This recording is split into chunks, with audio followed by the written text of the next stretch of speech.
তাই বলছিলাম আজকে একটু মানিয়ে গুছিয়ে নিলি তো হতো।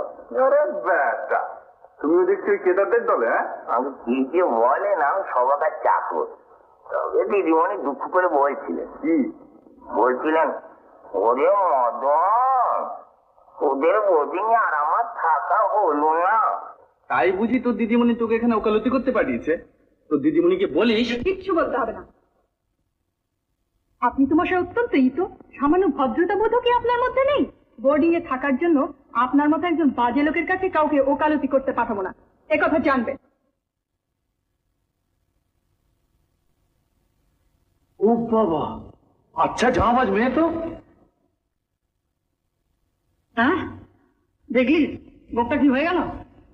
হ্যাঁ বসে আবার হাত তুলছিলাম। এই নিয়ে দেখো 100 কথা হচ্ছে, আবার গায়ে পড়ে বিবাদ বাঁধিয়ে এলে। না